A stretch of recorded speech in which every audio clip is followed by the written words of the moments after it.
हम एक दुश्मन या विलेन का क्यों रोल दे रहे हैं कि after that they lose complete interest in sexual intercourse. Ayurveda ने भी बोला है कि दोनों की इक्वल जवाबदारी होती है बच्चे को जन्म देना, पर बेचारे नहीं सहन कर पाए और बेहोश हो भी गए तो you should feel little sympathy. तो इस तरह के गलत ट्रेंड्स है ना, उनके पीछे प्लीज पक्का मत जाइएगा।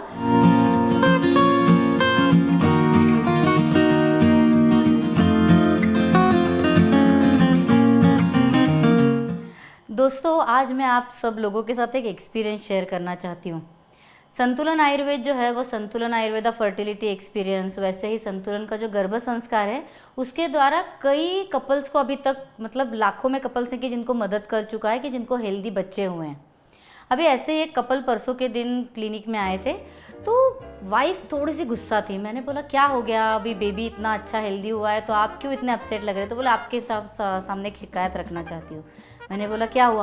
बोले मैंने इतना सब किया, आपका संतुलन पंचकर्म किया, 9 महीने सारी ट्रीटमेंट्स ली, सारा गर्भ संस्कार संगीत सुना, इतने अच्छे बच्चे को मैंने लेबर पेन लेकर जन्म दिया है।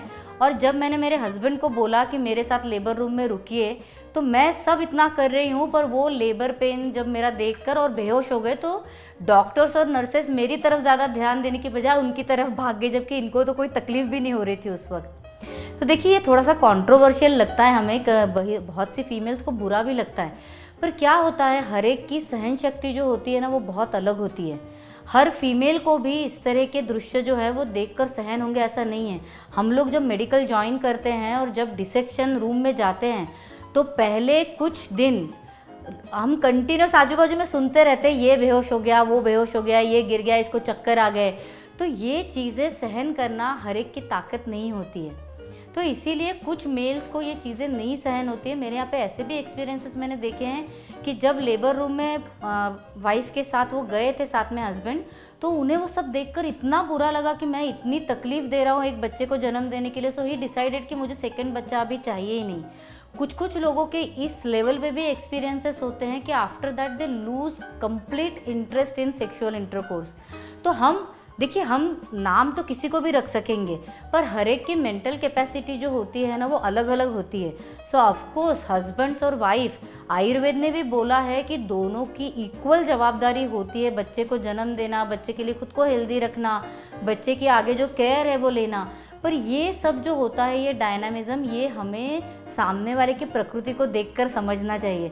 तो अच्छी बात है कि वो आपके साथ लेबर रूम में अंदर गए, पर बेचारे नहीं सहन कर पाए और बेहोश हो भी गए, तो you should feel little sympathy for him, you should not feel bad about it. और कई बार मैंने ऐसी भी ट्रेंड देखी है जो इंडिया में भी बहुत आ रही है कि जब लेबर पेन चल रहा होता है तो बोलते हैं कि आप हस्बैंड को बुरा बोलिए, because of him you are going through all this labour pain.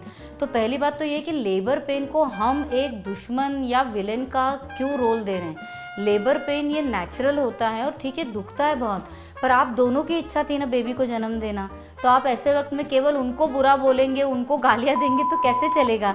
तो इस तरह के गलत ट्रेंड्स हैं ना, उनके पीछे प्लीज़ पक्का मत जाइएगा।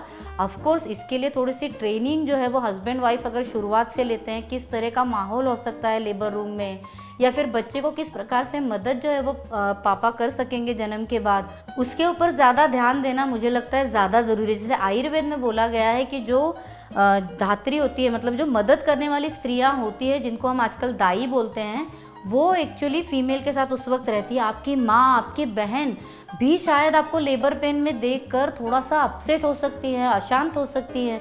तो इसलिए जिन लोगों को एक्सपीरियंस होता है उन लोगों का वहाँ रहना ज़्यादा ज़रूरी होता है। और आयुर्वेद के हिसाब से बच्चे को जन्म के बाद जो सुवर्ण संस्कार करना है, मतलब सोना चटाना है, वो फादर ने करना चाहिए, ऐसा बोला है, पिताजी ने करना चाहिए। तो इसीलिए पिताजी की उपस्थिति वहाँ पे अनिवार्य है। पर आपको लेबर पेन में अगर वो नहीं सहन कर पाए और उनको कुछ तकलीफ हुई, तो ध्यान रखिए कि ये आपके लिए, उनके मन में होने वाला प्रेम है, केवल डर जो है वो नहीं है। तो प्लीज़ इन सब ट्रेंड्स को आपकी कैपेसिटी के हिसाब से जितना फॉलो करेंगे वो ज़्यादा बेटर रहेगा।